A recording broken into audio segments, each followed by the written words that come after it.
Saúde em Ação. Oferecimento SSG. Saúde para todos. Estamos no Abril Azul, que é um mês de conscientização sobre o autismo. É um tema cada vez mais debatido e o quanto é importante a gente falar sobre isso também aqui no nosso Saúde em Ação. Para falar sobre esse tema, Natália Haumann, psicóloga, aqui com a gente. Falei certo seu sobrenome, Natália? Tá certo, é Haumann. Bom dia para você. Bom dia, tudo bem? Como é importante a gente estar sempre conscientizando, né, Natália? Porque ainda existe preconceito e desinformação quando a gente fala de autismo. Sim, bastante. Inclusive, no tratamento, né, com as pessoas com transtorno do espectro autista. Então, quanto mais informações a gente tiver, mais a gente consegue, de fato, desempenhar essa inclusão. O que a gente pode dizer sobre isso hoje? Às vezes tem gente que fala assim, tá aumentando o número de autistas ou tá aumentando o número de diagnósticos. O que é mito e o que é verdade nesse caso? Então, é um mito, né, que está aumentando, né? Está aumentando por quê? Porque hoje a gente tem muito mais ferramentas para conseguir fazer diagnóstico, né? Então, antes a gente não tinha, né? Verdade. Então, hoje, quanto mais especialidades a gente tem que trabalham com o autismo, quanto mais profissionais especialistas na área a gente tem, mais as pessoas ficam conscientizadas, né, sobre os sintomas, sobre o que pode acontecer, sobre as incidências, né, sobre como que se manifesta em cada pessoa e através disso é que é possível fazer o diagnóstico e muitas vezes acaba sendo tardio. Então, por isso que a gente tem visto esse aumento, mas não é que tem mais autistas, é que tinha muita gente sem diagnóstico. E o atendimento, ele é multidisciplinar, né? Envolve vários profissionais. Sim, envolve vários profissionais, porque, por exemplo, com criança, o autismo ele pode vir com, por exemplo, um déficit cognitivo. Então, vai precisar de uma psicopedagoga para, né, participar da escola, né? Tem crianças que precisam da professora de apoio dentro da própria escola, porque, por exemplo, a criança autista ela tem muita dificuldade de compreender o simbólico, né? O sentido figurado que a gente fala. Então, a criança autista, ela tem muita dificuldade com o literal.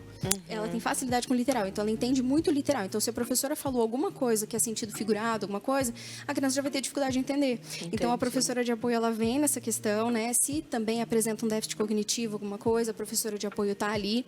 Tem questões motoras que podem acontecer da coordenação motora mesmo, então entra a fisioterapia.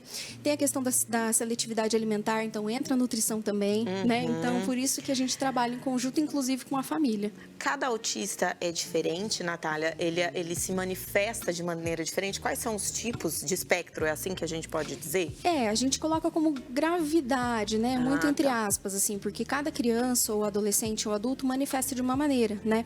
Então, a gente tem aqueles que apresentam déficit cognitivo ou não, tem aqueles que apresentam, né, mais facilidade de falar, mas também não tem muitos amigos, então fica muito disfarçado, muito mascarado, né? Falar, não, mas ele conversa, né? Tem muita gente que pensa que autista não fala, né?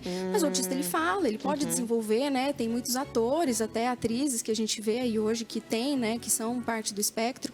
Então, são grandes mitos, né? Então, em cada um pode falar, pode não falar, pode ter amigos, pode não ter amigos, pode ter déficit cognitivo, pode não ter.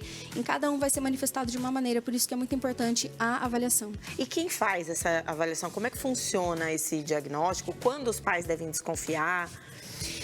Os pais, eles podem, normalmente a escola quem diz, né, nos primeiros pareceres escolares, lá na infância, né, quando começa a entrar na escolinha, 4, 5, 6 anos, já é possível perceber alguns sinais, mas o diagnóstico mesmo é somente através de um especialista, né, do psicólogo e do psiquiatra infantil ou do neuropediatra.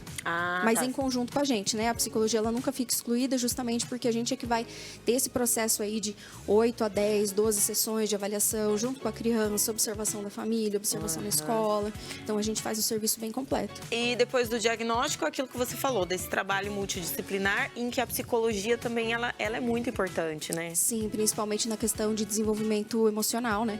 Porque a criança autista, o adolescente, o adulto, ele é mais afastado emocionalmente, mas não porque ele não tem sentimentos, e sim porque ele tem uma dificuldade um pouco maior de entender, né, essas nuances sociais, essas nuances, por exemplo, de ver uma outra pessoa chorar e ajudar. A pessoa autista, ela tem essa dificuldade de entender quando ajudar, quando estar ali, quando não estar, né? Então, a psicologia, ela vem com toda essa carga emocional aí que a criança precisa desenvolver. A gente sabe que existe também preconceito, né? Esse tipo de campanha, o Abril Azul, eu vi várias fachadas de empresas com aquele lacinho todo colorido. Que bom, né? Porque é que nem o Outubro Rosa, que se difundindo, e quanto mais a gente falar, mais as pessoas vão também achar que isso faz parte também do cotidiano. Sim, é importante também manter isso ao longo do ano, não apenas em abril. Sim, né? verdade. Então é muito legal a gente entender, é uma curiosidade.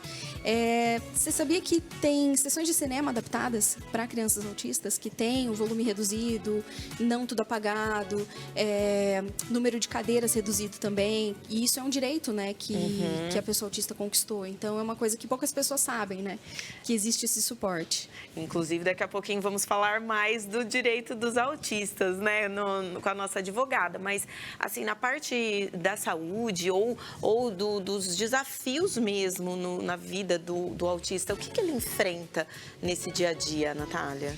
Muita dificuldade, por exemplo, de compreensão, né? De ser compreendido, por exemplo, numa sala de aula, né? Quando precisa de mais um auxílio, já vem colega e olha torto, né?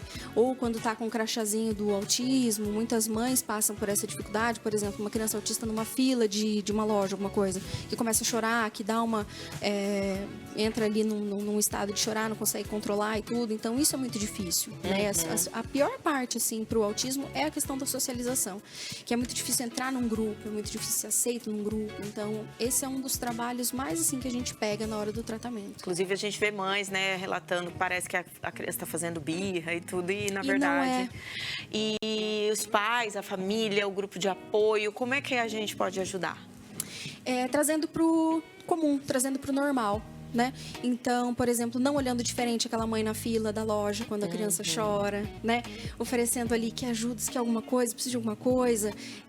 Então, é a inclusão na escola, professores saberem mais, né? A questão da formação continuada para professores, que a criança ela vai passar, a criança e adolescente vão passar a maior parte do dia na escola, né? Então, a gente precisa, assim, de mais pessoas capacitadas. Então, o que mais a gente pode fazer para a criança, para o adulto, para o adolescente do espectro autista é estudar. Quanto mais a gente souber, mais a gente trata como igual, porque é igual, ele só tem uma dificuldade, Claro. tem uma questão, tem aqui e ali pega, mas assim... Uma característica, né, Natália? Sim. Muito obrigada pelo seu conhecimento, Eu que agradeço. por ter vindo aqui ao nosso Tarabacidade, Foi um prazer, muito obrigada. O prazer foi nosso.